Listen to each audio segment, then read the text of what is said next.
अस्सलाम वालेकुम everyone, welcome back to my channel all in one education. तो आज हम अपना कंटिन्यू करेंगे फाइनेंशियल अकाउंटिंग। हम पढ़ रहे लास्ट टाइम हमने सॉल्व किया था अपना क्वेश्चन 3 का 3.2a। तो आज हम सॉल्व करेंगे 3.4a।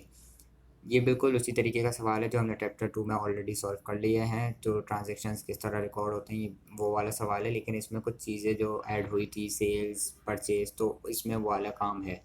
तो इसलिए ये काम हमें वापसी हो पाए तो हम इसको करते हैं। चलिए देखते हैं ये सवाल किस तरीके से सॉल्व हो। तो अगस्त के महीने का हमारे पास जो है ट्रांजैक्शंस दी हुई हैं, उसको हमें रिकॉर्ड करना है, जर्नल एंट्रीज करनी है। तो स्टार्ट करते हैं 1 अगस्त 2026। तो पहली तारीख को started in business with 7,400 euro cash. हमेशा की तरह कैपिटल में सबसे पहले पैसा डाला है, कैश के ज़रिए डाला है, कोई मसला नहीं है, कैश के ज़रिए डाला है। और किस में डाला है? कैपिटल में। तो टोटल मालियत है 7,400। 7,400 कोई नई बात नहीं है, हमेशा कैपिटल से स्टार्ट होता है हमारा। कहीं कहीं पे नहीं भी होता, लेकिन अभी तक जो हमने सवाल देखे हैं उसमें कैपिटल से स्टार्ट हुआ है। उसके बाद 2 अगस्त को paid opening cash into the bank. 7,000 उन्होंने जो कैश है वो बैंक को पे किए हैं। तो अब हमारे पास कैश जो है कम हो गया है और हमारे पास बैंक में पैसा बढ़ गया है। Paid 7,000 of the opening cash in the bank. ये है हमारे पास 7,000।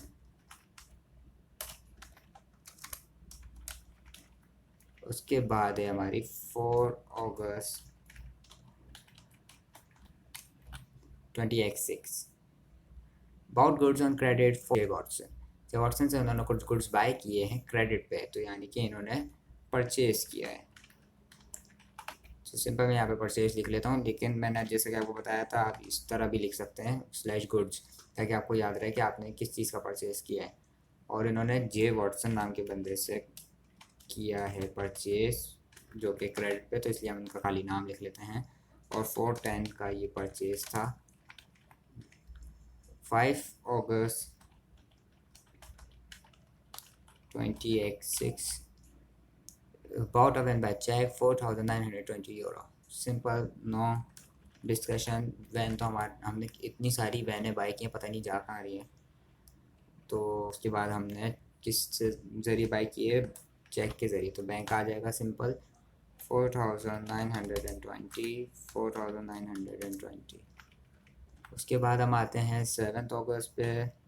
7 अगस्त 2026। 7 अगस्त को उन्होंने बॉट गुड्स फॉर कैश 360 कुछ गुड्स बाय किए हैं कैश के ज़रिए। तो सबसे पहले हम यहाँ पे परचेज कर लेते हैं गुड्स, और वो भी कैश के ज़रिए, और वो भी कितने? 362 प्रॉब्लम। जहाँ पे हम 5,000 की वैन ले सकते हैं, तो गुड्स कोई मसला नहीं।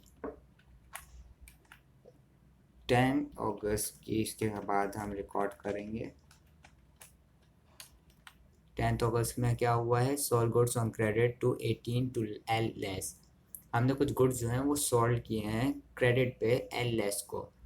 तो सबसे पहले एल लेस हमारा डेब्टर हुआ, तो वो हमारा डेबिट साइड पे आएगा, तो इसलिए हम उसको पहले ऊपर लिखेंगे। और उसके बाद जो है हमने सेल्स की है, तो सेल्स को भी आप इसी तरह लिख सकते हैं, सेल्स गुड। और कितने की सेल्स थी है? 280। उसके बाद हम आते हैं 12 अगस्त को। तो 12 अगस्त को क्या हुआ? Return goods to J Watson 42 euro. पहले डेट लिख लेते हैं। तो जे वॉटसन को हमने कुछ गुड्स रिटर्न, क्योंकि हमें नहीं पसंद आए या जो भी उसके साथ मसला हुआ, तो हम यहाँ पे सबसे पहले परचेज रिटर्न, और उन भाई साहब का नाम था जे वॉटसन। और कितने की ये रिटर्न थी? 42 की। खरीद हम 5,000 के सामान रहे, लेकिन वापसी जो है हम खाली 42 यूरो के वापसी करा रहे हैं। वाह, फैबुलस। तो उसके बाद हम आते हैं 19 अगस्त को। 19 अगस्त की हम रिकॉर्ड करेंगे। मेरे ख्याल से 12 अगस्त की मैंने आपको ट्रांजेक्शन नहीं दिखाई थी, तो ये रही 12 अगस्त की। Return goods to J Watson 42 euro. 19 को ये कह रहे हैं sold goods for cash 54 euro. कुछ गुड्स इन्होंने कैश पे सोल्ड किए हैं, तो सबसे पहले हमारे पास कैश आया है क्योंकि हमने कुछ बेचा है। और सेल्स ऑफ गुड, तो ये हमारे पास मालियत थी जो कि हमने बेचा है। उसके बाद हम आ जाते हैं 22 अगस्त को। Bought fixtures on credit from Firelighters LTD 82 August 20x6। ठीक है। उसके बाद हमने कोई फिक्सचर्स लिए हैं फायर फाइटर्स एलटीडी से, फायरलाइटर्स से, सॉरी,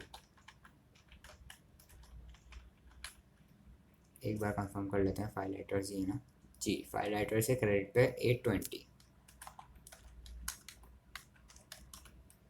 उसके बाद आ जाते हैं हम 24 अगस्त। F Holmes lent us 1500 euro paying by us the money by cheque. यानी कि उसने हमें कुछ पैसे उधार दिए हैं 1500 यूरो, और किस तरह दिए हैं? चेक के ज़रिए। ठीक है। तो सबसे पहले 24 अगस्त 20x6 हमको चेक के ज़रिए दिए, तो बैंक में पैसे बढ़े हैं। और उन भाई साहब का नाम था F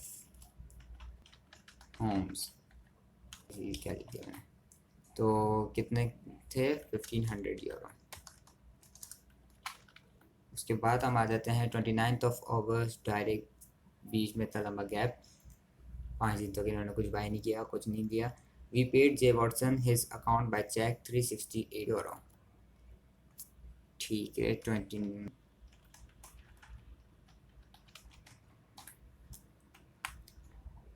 we paid J Watson his account by cheque 368। J Watson को हमने कुछ पैसे चेक के ज़रिए पे किए हैं, जो कि हमने अपना खाता क्लियर किया है। यानी कि हमारे ऊपर बहुत कर्जा चल रहा था। हमने अचानक से आज सोचा कि क्यों ना थोड़ा सा कर्जा कम कर लिया जाए, वरना अगली बार तो लोग देंगे ही नहीं।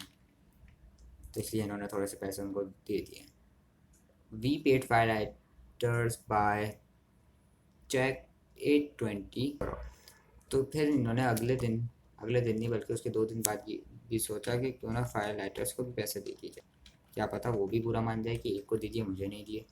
तो इसलिए यहाँ पे हम आ जाते हैं फायर लाइटर्स एलटीडी। उनको इन्होंने पैसे दिए हैं, उनको भी चेक के ज़रिए दिए हैं। तो बस 820। तो ये थी हमारी आखिरी ट्रांजैक्शन। इसी के साथ हमारा सवाल भी मुकम्मल होता है 3.4a। होपफुली आपको समझ आया होगा बिल्कुल, क्योंकि हम चैप्टर 2 में इसको समझ चुके हैं, तो इसमें कोई रॉकेट साइंस नहीं थी, बस परचेज और सेल्स का था, जो कि मैंने आपको दिखा दिया कि आप इसको इस तरह भी लिख सकते हैं गुड्स के साथ। परचेज रिटर्न के आगे भी आप गुड्स लिख सकते हैं स्लैश डाल के, इस तरह मैं आपको दिखा देता हूँ। It's not a big deal. तो ताकि आपको पता रहे कि आपने परचेज और सेल्स हो रहा है, ताकि जब आप इसके जनरल लेजर से ट्रायल बैलेंस बनाए तो आपको उसमें आसानी हो और आपके दोनों साइड इक्वल आए। तो चलिए, तब तक के लिए अब इसका अगला सवाल हम 3.6a सॉल्व करेंगे। तब तक के लिए अपना रखें, चैनल को सब्सक्राइब रखें, बेल आइकन को हिट करें ताकि जब वो वीडियो आए तो आपको उसका नोटिफिकेशन आ जाए। तब तक के लिए अल्लाह हाफिज़।